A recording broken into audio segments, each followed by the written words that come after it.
her and I thought, there's no way to capture this woman either in written word or photography. The lilt of her voice, the cadence, I thought it has to be film. And I said, well, that needs to be done. And I thought as a writer that I would go back and do write some grants and raise the money to hire someone who knew what they were doing.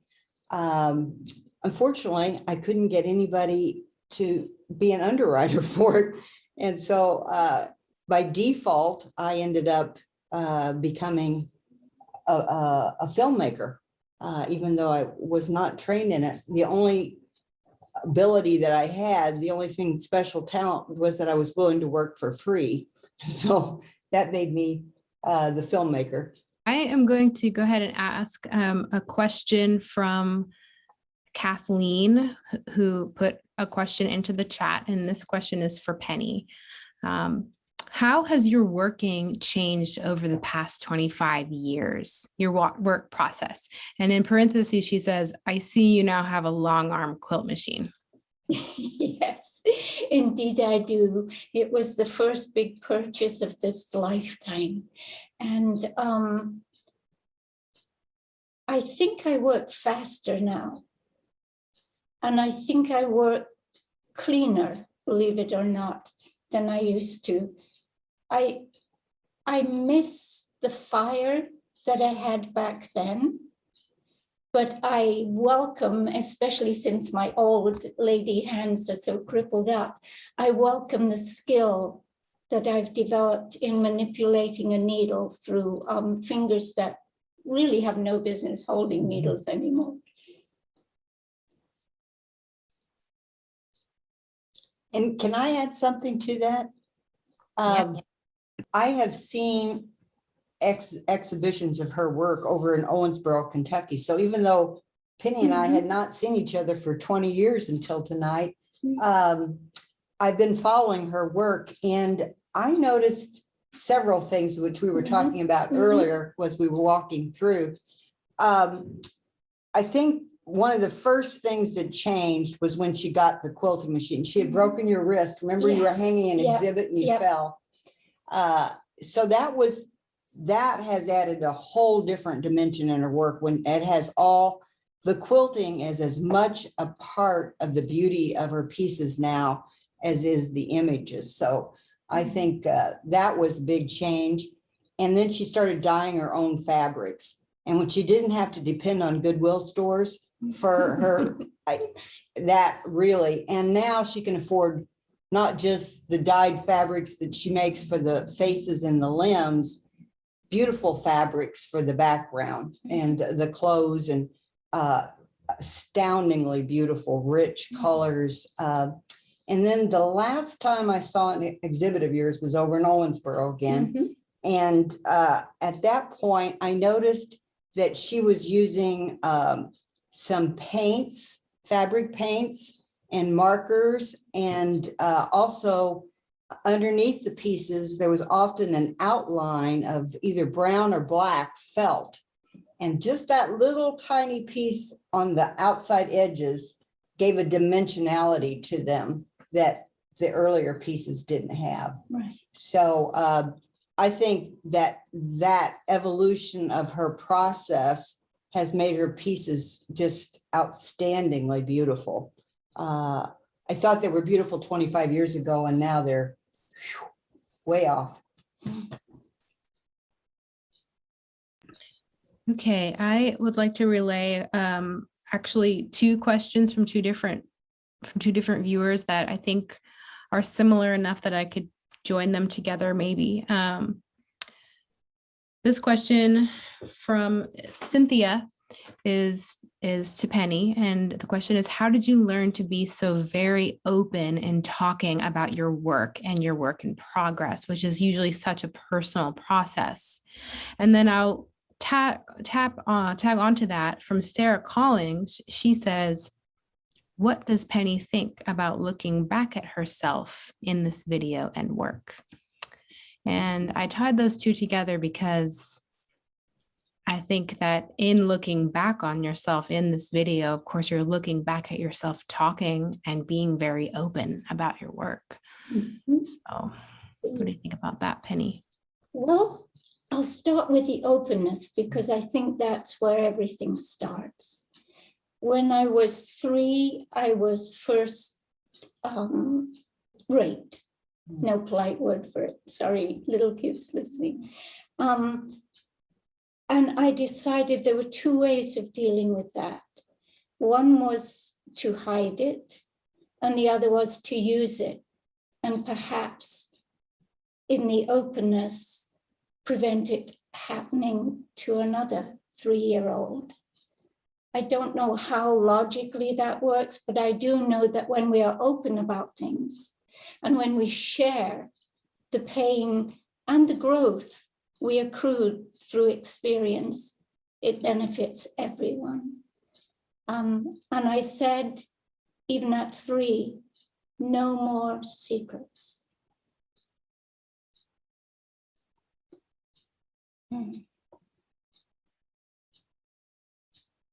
And what is it like looking back at yourself and watching this video in which you're talking about such sensitive subjects, or talking about anything at all from 25 years ago? When I look back this evening seeing that, and it's the first time I have looked back at her or she or me, she reminds me of my daughters, and I'm at an age of some of my daughters, and almost soon will be one of my granddaughters. And I think, given all that happened to her, me, she, in her woundedness, gives me, as an old woman, strength to go on.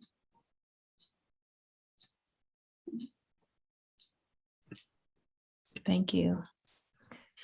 But I'm going to go ahead and share a couple other questions in the meantime. Jean Park says, how many ideas do you have in your head waiting to be quilted at one time? Do you work on multiple quilts at one time? Yes and yes. Yes, the first thing I do when I wake up in the morning, even before I say my first morning prayer, within my chest area, is an image will pop up. And I will say, that's where I'll start today. And I go first of all to the studio and make a quick mark on a piece of fabric so that I won't forget. And then I take the morning prayer to the teepee. And that's my morning routine, usually about 4:30 a.m.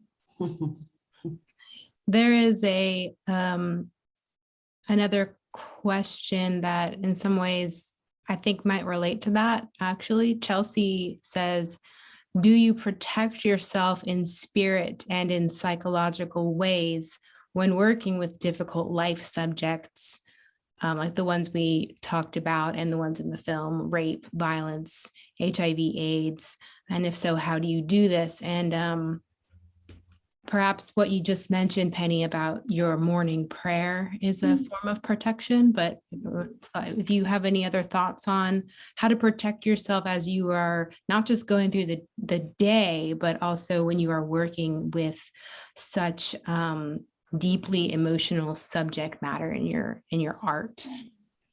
Yes, because my belief is that the more open you are within yourself, to yourself, the safer you are, and the more protection.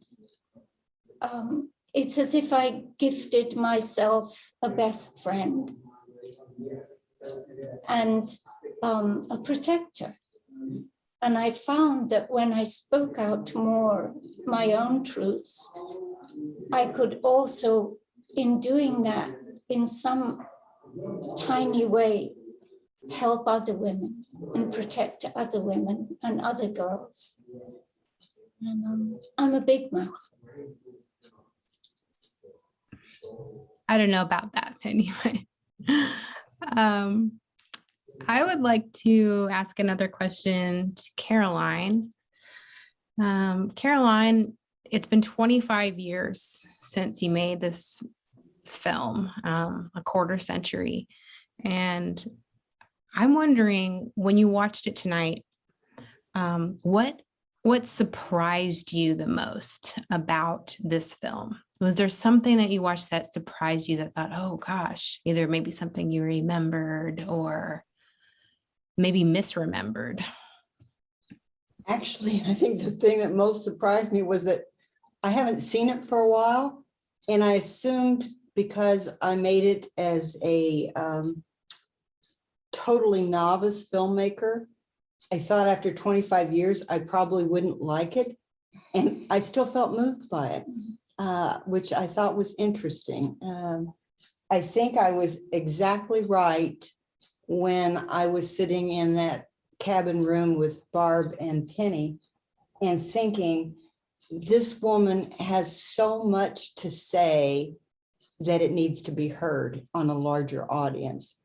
And I especially think the parts about the sexual abuse, when this was going around the country on different PBS stations at different times, people would call me afterwards because there was a phone number where they could buy a copy if they wanted to.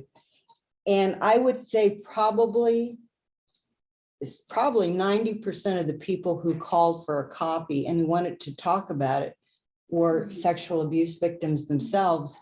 And this was so far before the Me Too movement.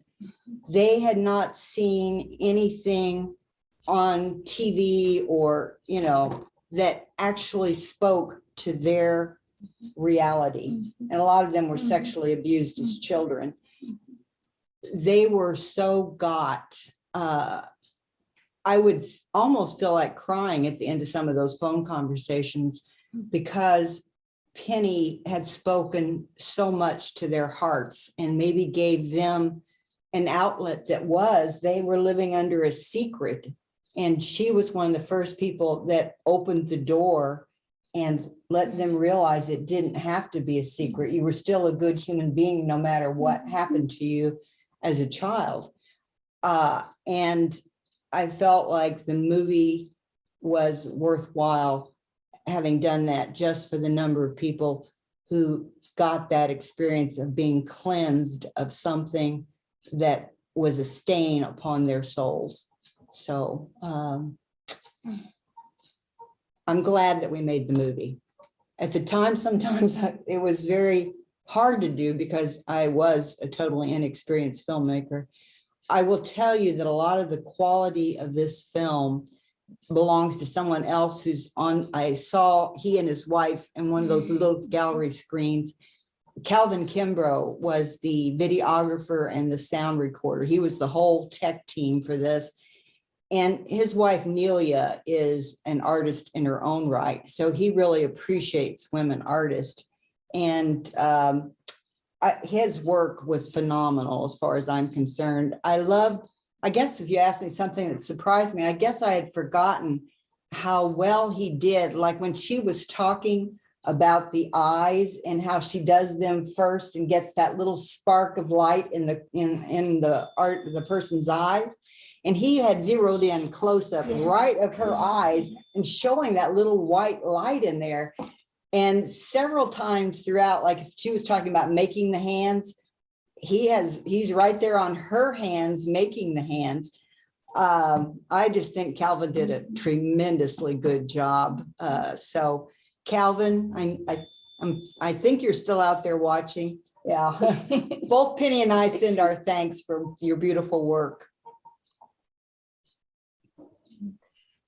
Yeah, and if I may follow up to that question, which first of all, thank you, Calvin, for being here.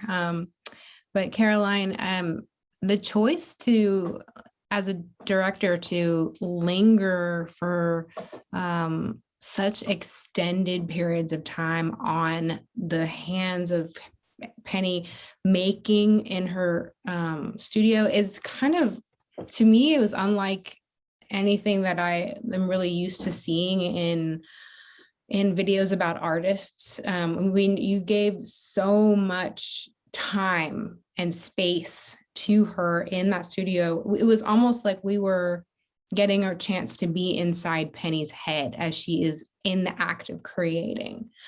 And so I don't know if that's a question or not, but maybe it's a comment, but I'm kind of interested in that choice that you made. It was Calvin who was he has such an artistic eye himself, and he made several previous documentaries of his own about artists.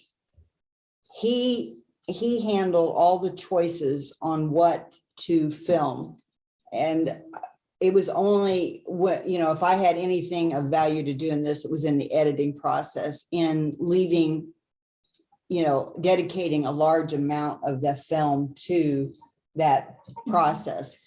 But Calvin also helped me in that editing process. After I had done the rough edit on it, I showed it to about 5 of my friends to get their input.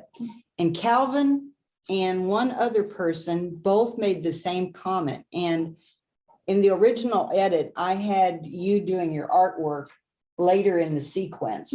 I had some of your memories up closer to the front.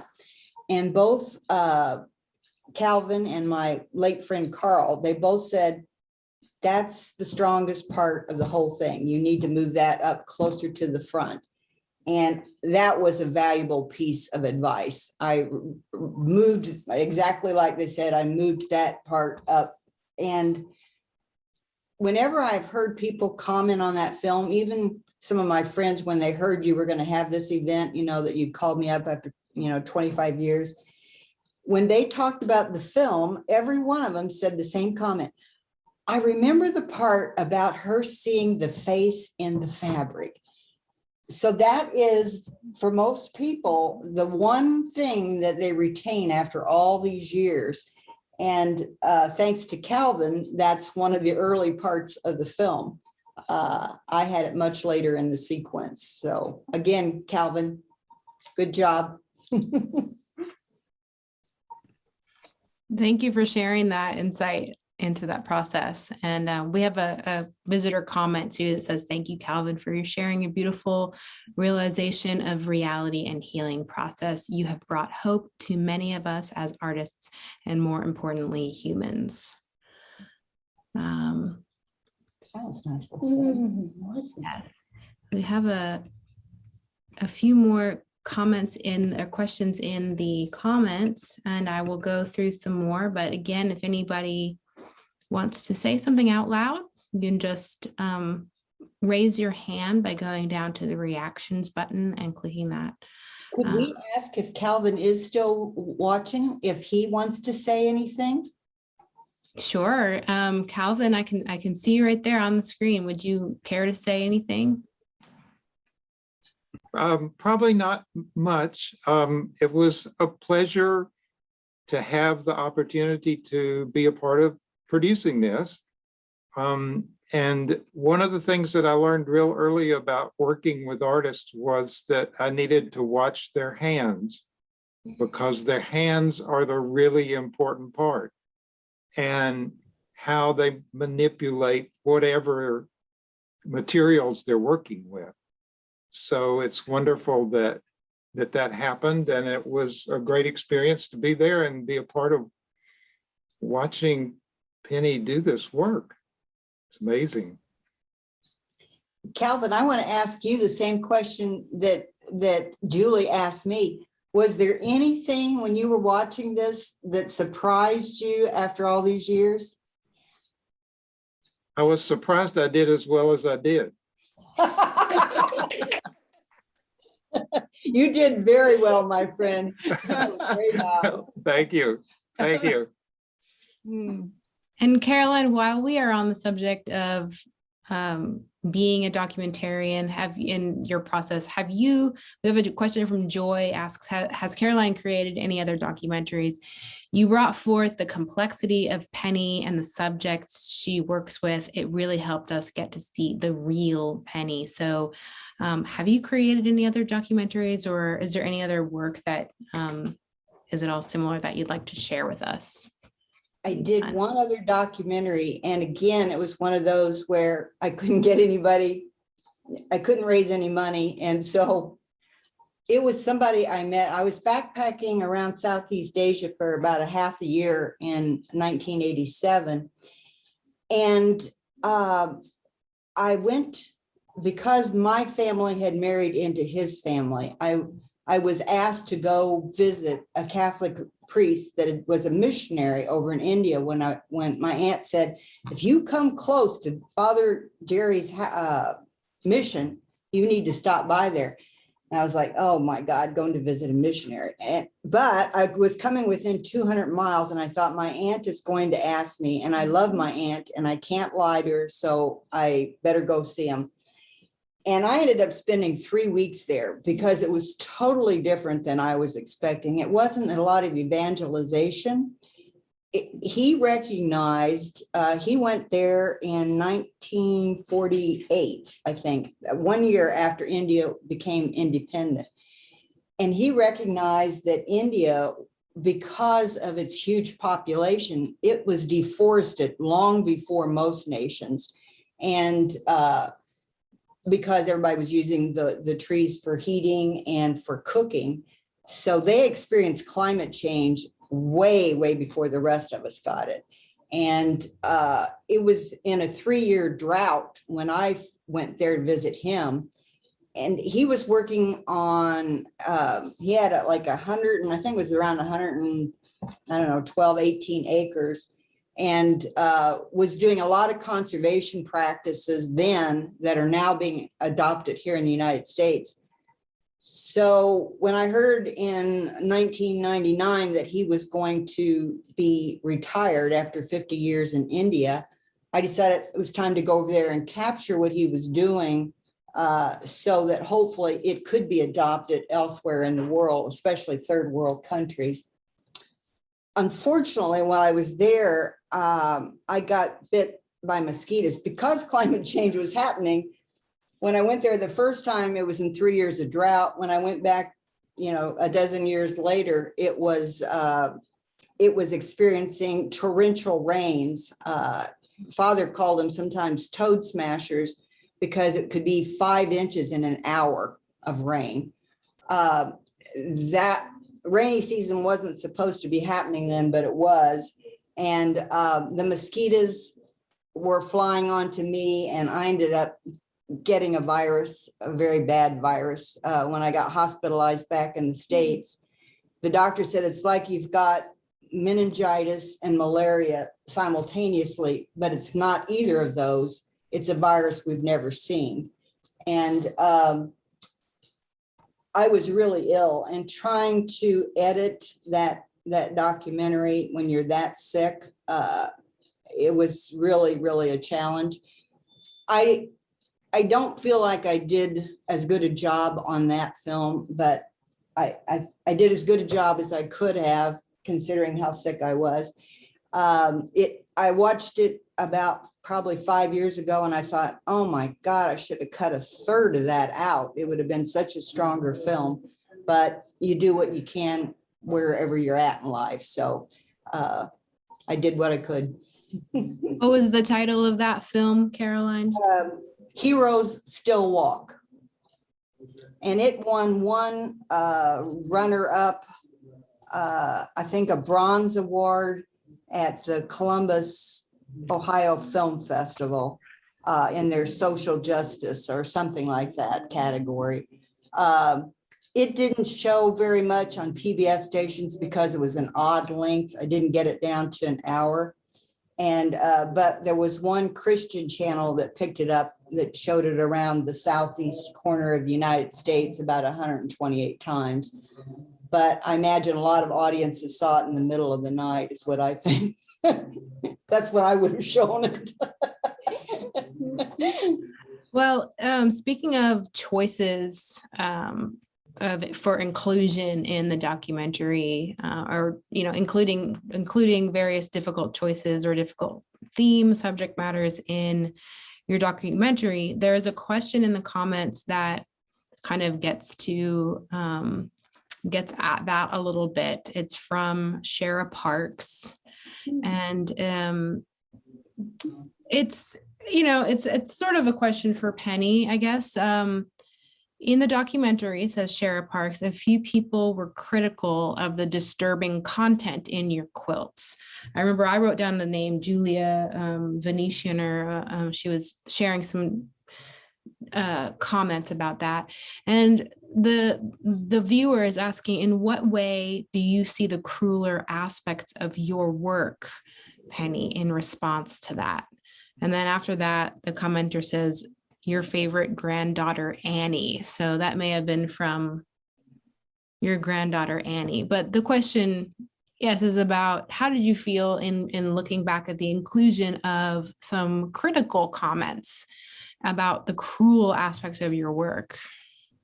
I actually love that. And I totally agree. And I have found that by looking into the eyes of the worst parts, it not only improves me, but it teaches me to be kinder as I go forward. So it's both healing and nurturing to me at the same time. Annie, you should be in bed.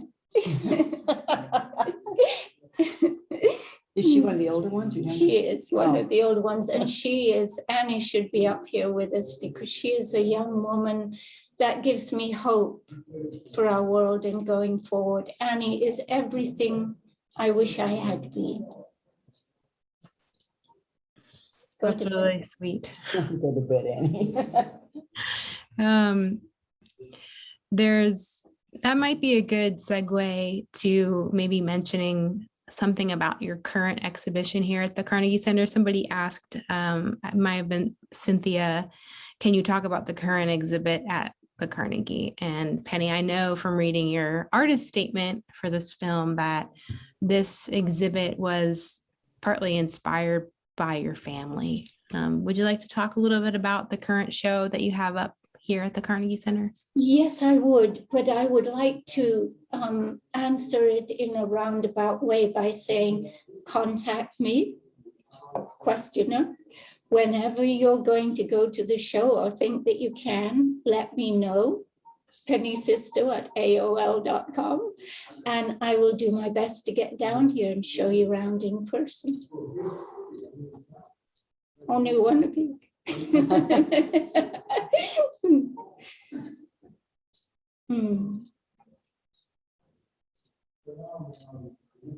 That's very generous of you, Penny. You're always so free with with that. In fact, we've already got some people responding, oh wow, how can we contact you? We have a few other questions about Penny, her and your process, and one of them is, what is your underlying spiritual foundation or belief system, and how does that influence your work and process? It's a big question. Oh, I love that. I do too. Good My question. underlying, I think this will not satisfy the Catholic Church, which is what I was nominally raised in. I was always sent to church, or kirk as we called it, but none of the rest of my childhood family went. I was their, I guess, representative in the house of God. And I prefer, and still prefer, to pray alone outside under the sky, or in silence inwardly. That's all I can say about that. I talk to God pretty much nonstop, because often God,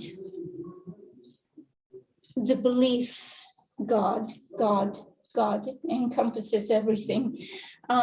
was the only ear I had growing up.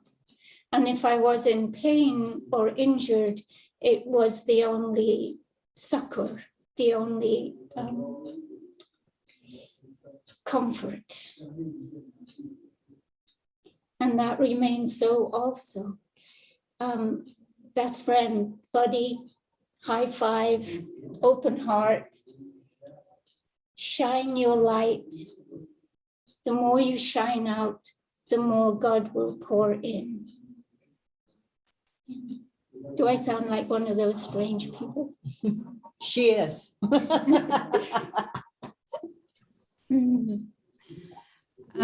Thank you. Yeah, for people who have visited this current show at the Carnegie, you may have seen that we have a back gallery. It's called the Sally Newkirk Gallery, named after our longtime director here. And for this exhibit, we chose to create a kind of like meditative space for people to come and sit in a dark room and watch a projection of Penny's morning ritual, so to speak, of walking into her backyard and into her teepee and lighting a fire and saying prayers. And there's no words. It's not a narrative film. It's just an atmospheric film. And we filmed that in January, specifically because we knew we weren't going to have very many in-person opportunities for people to see Penny because of the pandemic. And people love getting that intimate. I mean, that's what's so great about the film, The Woman of the Cloth, is we get this intimate presence. We get this proximity with Penny. And that's what we wanted to create with this one gallery space here in the gallery, in the Carnegie Center for this show. So someone in the comments asks a question about the teepee. So I wanted to mention that if you come to see this exhibit, you'll see an inside view of her teepee. But the question is, where did you start the tradition of the teepee, and where did that come from? How did that come into your life? I love that question, because the truth is it started when I was about 3.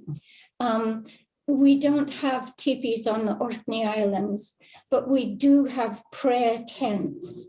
And if you look to the Orkneys, or even a little bit further north to the Icelandic and peoples heading into the days of darkness, they need a place of light.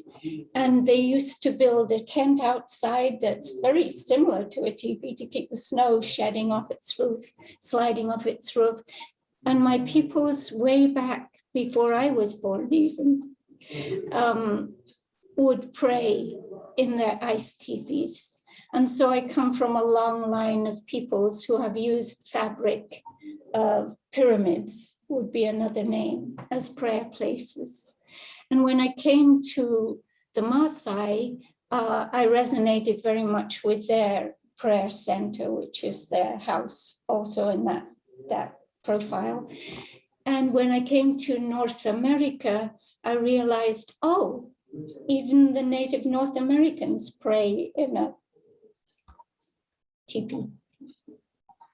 And probably we could find many other examples, but those are the only ones I've actually sat with and experienced prayer in a triangular shape. It's a very holy thing. Even the Christians use it as Father, Son, and Holy Ghost. Everything comes down to a triangle. You, thou, me, the perfect triangle. Yeah, well, our exhibit here is up till April 9th. And as I said, the title is Penny Sisto at 80. And that's because, of course, Penny is 80. But also it's her 8th show. And this number 8 just keeps coming up. It's been coming up in conversations with Penny. And of course, there's so much about the symbol 8 that represents time. Standing upright, it's the shape of an hourglass. And on its side, it's the symbol of infinity. So there's so many references to time and how it's, getting older, maybe in some ways is also a process of getting younger. And I love seeing, I don't know, watching that film and seeing you saying, I'm an old broad now, and that was 25 years ago. Yes. And, you said, they asked me how long it's taken me to make these quilts. Well, I'm 54 years old, and so it's taken me 54 years. So is that how you feel now that, it's taken you 80 years to make all of these quilts? Yes. And the other thing that happens with age that's wonderful, and nobody tells you the wonderful parts of getting very, very old. And the wonderfulest part for me is that I can work faster, longer, and swifter. And some people would say it's desperation, but I prefer to think it's just life force is like a stone going downhill. It's picking up things as it goes, so it enlarges itself. And that's how it is as a human. As I roll down that 80th year, everything, heart, mind, prayer, delight, laughter, everything enlarges. Until one day you go poof and explode.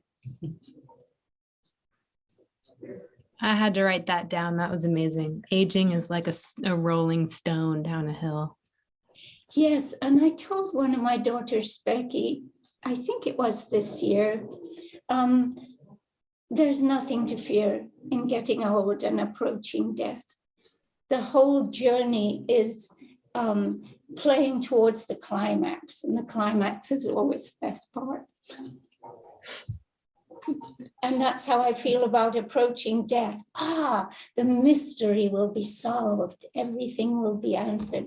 Everything in me can disperse like a shooting star. I always feel so good talking to you, Penny. Everything that comes out of your mouth is just so warming. I'm sure everybody else agrees too. Does anyone else have any other questions or comments? We have a couple minutes left, and we have a few minutes for any lingering questions. Any of your kids, if they're watching, or they wouldn't feel comfortable? They would be very comfortable with it. Yeah. Could we ask that if any of Penny's children are watching this, that they would speak up and we could have maybe a little tiny bit of what they thought when they were watching this film, and if they think their mom has changed much from what she was a quarter century ago to who she is now. I don't know how to do that technically. She's the whiz. We just sit here and be stupid. Well, if there is a Penny child on this or grandchild here, all you have to do is unmute yourself and speak, and we'll see you. So any children or grandchildren, they may have gone to bed when you told them to go to bed, Penny. Boring old broad. We have a question saying, how many children do you have? That's a good question. Out of my body, there were 9, and still on the planet, I'm going to say 7. If any of you slackers are still up and have an argument with the number 7.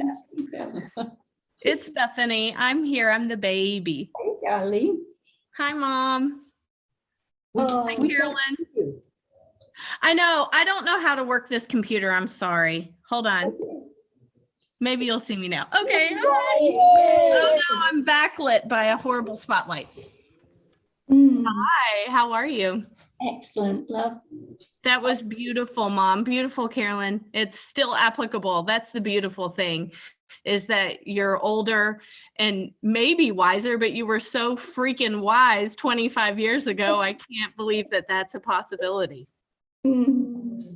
I was talking to your mom about the kids, asking what happened to all of them, because it's been 20 years since we've seen I each other. know.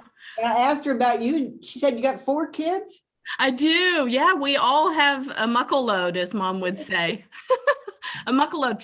There are 7 of us, and then Meadow and Jay make 9. So 9 of us, and gosh, 33 grandchildren or something ridiculous. We've all procreated to our maximum capacity. We're taking over. That's the goal, right? Keep Mom the stardust alive. Before she becomes a shooting star. Yep. Hey, Not Mama. anytime Hey, Caroline. Hey, darling. Oh This my is- gosh, how nice to Becky and see Randy. you. This is Becky and Randy, and I just wanted to thank the 2 of you for your wisdom and beauty and just blazing such a wonderful path for the rest of us girls out here. I love you both so much, sitting in front of that bush looking gorgeous.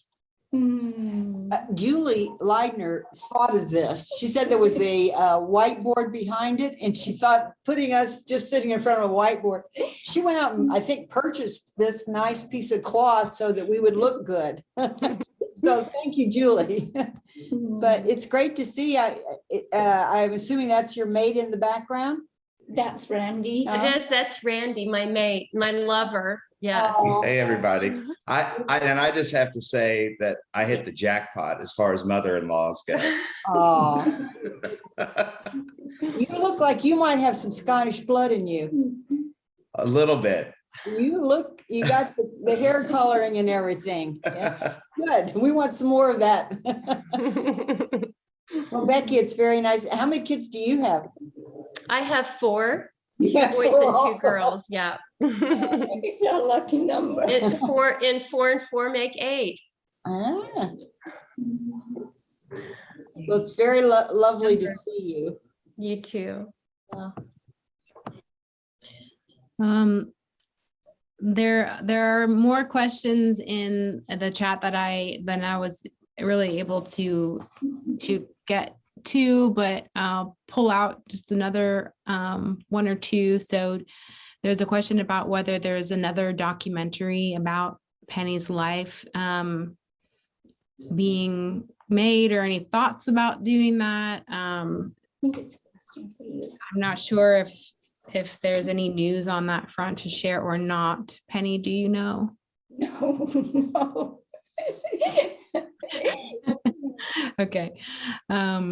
So yes, not sure about that, but I wouldn't be surprised. There's another question. There's some specific questions, and I know artists, when they watch talks like this of other artists are always wanting to know more about your process, and it's just so special to be able to hear directly from an artist that you revere. So there was a couple of specific questions about the way that you work. One at the very beginning was asking about what kind of fabric you use as a backing for stitching the faces and figures. I just wanted to throw that in there because as an artist myself, if I were her, I would want to know the answer to that. Practically, she uses felt. Yeah, purple felt.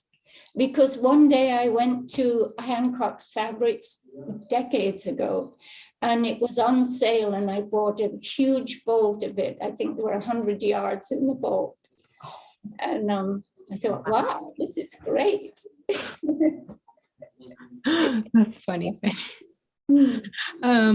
There's another question that I think I will kind of try to make it into a little bit more of a universal question. So the question is from Renee, and it's, how do you decide what specific emotion to show in a piece that will touch other women similarly who have not experienced that kind of event? And I think kind of taking a step back from that and thinking about your approach to art as a whole, Penny, you could ask that, how do you or do you think about how you create work specifically so that it may touch other people and convince them to feel a certain way or open their mind to emotions that they may not have ever experienced? Is that part of your intent as an artist? Yes, yes, it is.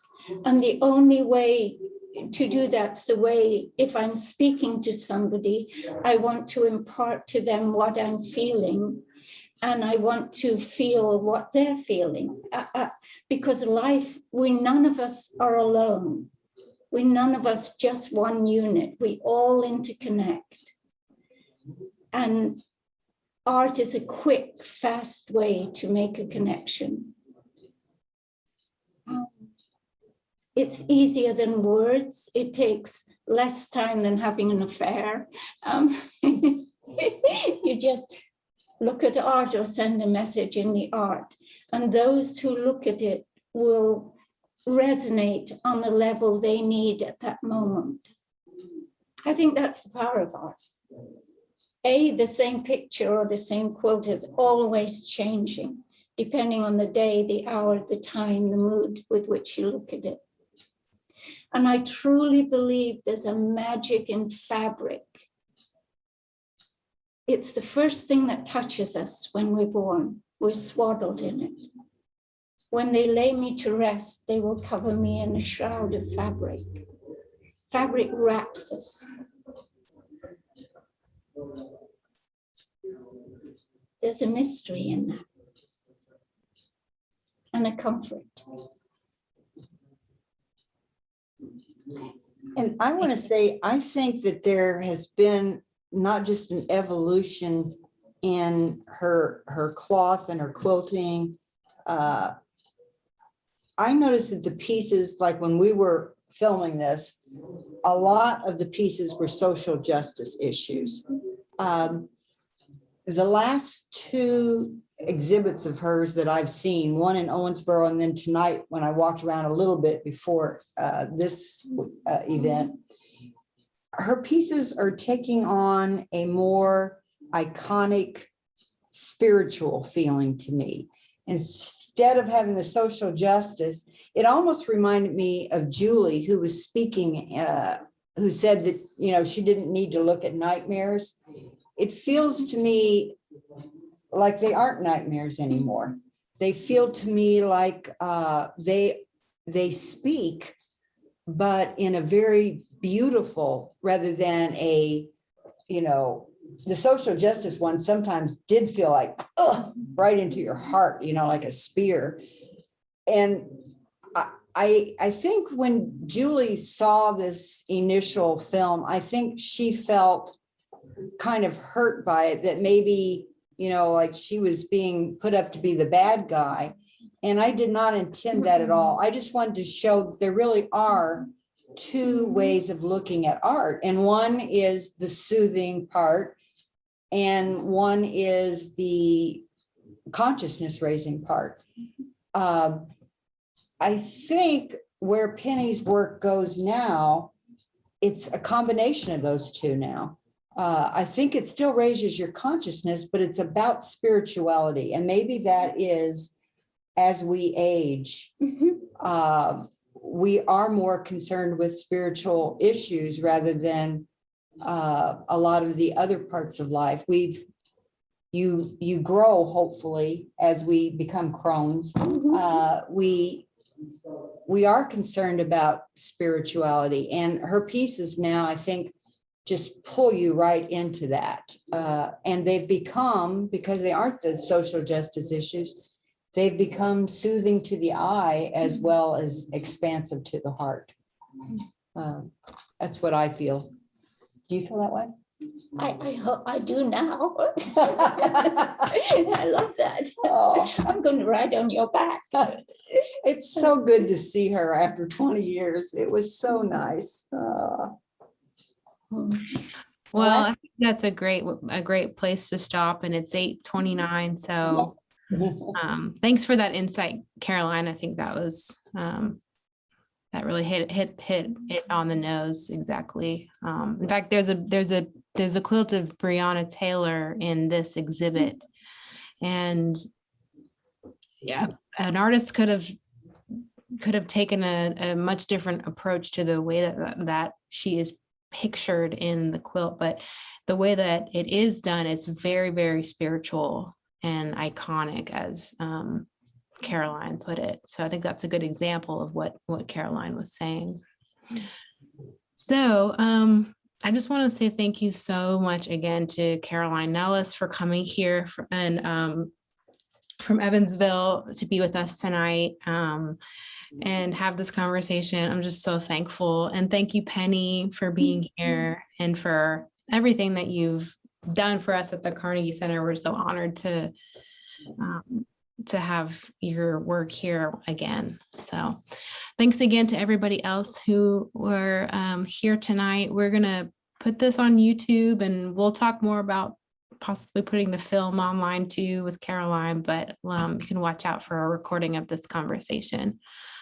So with that, we'll say good night and come check out Penny's show till April 9th. Thank you.